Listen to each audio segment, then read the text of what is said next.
I still feel like I'm about 11, but I'm amazed. It sure went fast. That's the one thing about it. But I'm glad because I've got all my parts. Got my hips, I got my knees, and I've got my brain, so I'm happy about that. I was pretty much of a quiet student all through grammar school, junior high, and Hollywood High.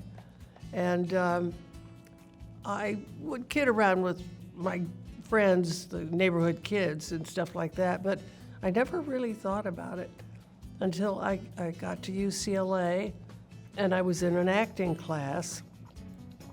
And a lot of the kids in the class were doing heavy dramatic stuff, and I thought, I can't do that. So I picked something light, I don't remember what it was, and they laughed.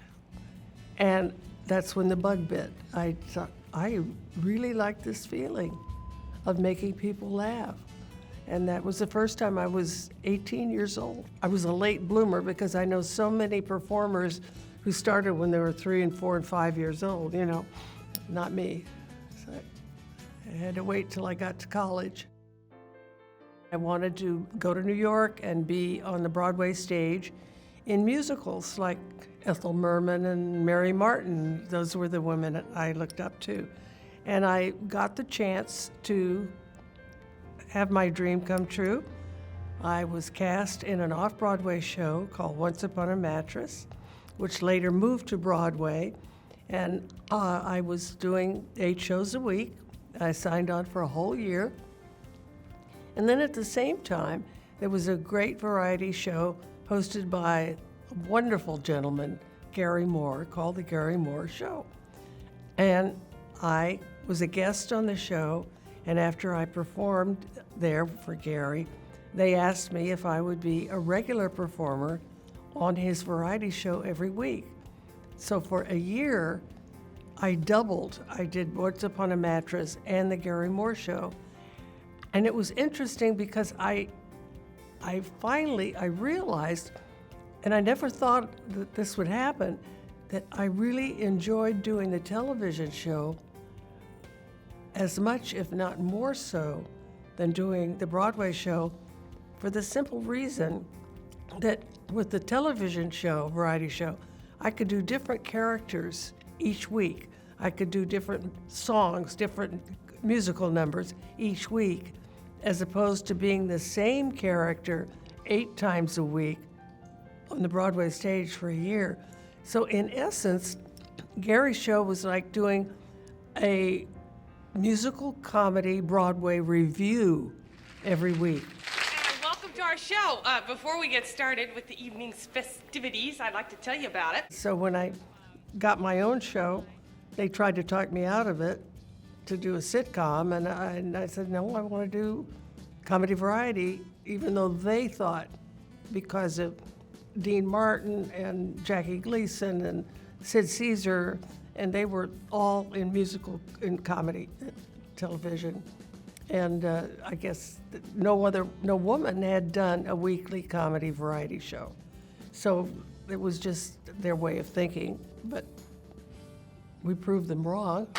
Are there any questions you'd like to ask before we get started tonight? Anything at all? Don't be chicken. Just raise your hands. What was really, if you want to say it was me, was when I came out at the beginning of our show and just was myself and did Q&A with the audience. And the reason we did that was because usually television shows, when they have an audience, before they start to tape, they have a comedian come out and warm up the audience to get them in the mood, And so the producer, when we were going to do my show, said, you know what, Carol, you should go out and warm up the audience. Let them see who you are, before you start putting on the fright wigs and blacking out your teeth and walking, and all those different characters. And at first I kind of thought, I balked at it. I thought, I don't know if I could do that or not. But after about 2 or 3 weeks of trying it, then the audience, the live audience who came after they'd seen the show a few times, they came ready to ask questions. I never wanted to know what they were going to, it was all random, because I wanted it to be honest, And if I couldn't answer a question, then they knew it was honest. I'd have egg on my face. But I liked doing it after a while because it was totally unrehearsed, and you never knew what was going to happen. The gown is gorgeous. Thank you. I saw it in the window and I just couldn't resist it. And that was the brilliant Bob Mackey who came up with the curtain rod idea. Originally, it had been written that Starlet, as we called her, would be coming down the stairs with the draperies just hanging on her. And Bob Mackey said, it's not that funny. And he came up with this idea. And I remember when I went into the fitting room and he showed it to me before we were going to tape, I said, that's going to be one of the funniest sight gags in the history of television. And it is. And it's in the Smithsonian. And I remember when I put it on and I came out in the studio audience, it was like a clap of thunder. The laughter went on all the way as I'm coming down the stairs. And it was very hard for me not to laugh. I remember I was kind of biting the end of my cheek so that I wouldn't, because it would be wrong for that character, to break up in that scene. So it was a little difficult, but we kept it together. It started because my grandmother wanted me to say hello to her when I was on television. I said, Nanny, I don't think they're going to let me say hi, Nanny.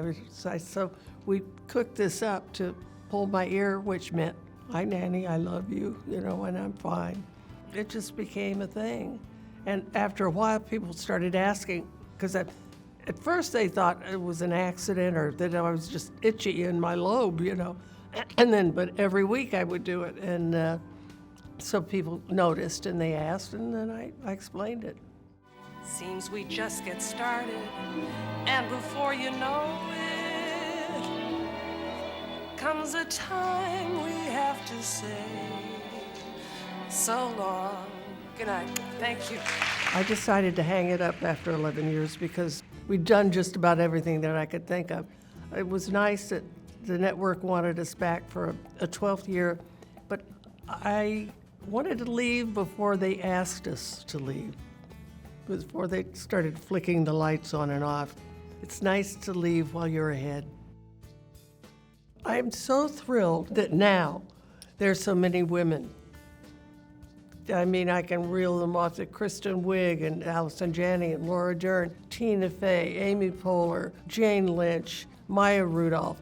I mean, on and on and on. And they are all so strong. And so many of them have their own production companies. I mean, they're businesswomen also.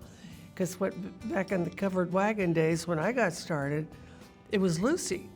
That was about it. Other women, I don't even remember. Well, there were some very funny women in the movies and stuff, but television, not so much. It made people laugh. Made them feel good when they might have been down. And that's some of the things I get in my fan mail, which really touches me. And a lot of times they say it was the only time the whole family would get together to watch and laugh, be together as a family. Sometimes they were lonesome and they were cheered up by our show. And, and they look forward to it every week. And it's a good feeling.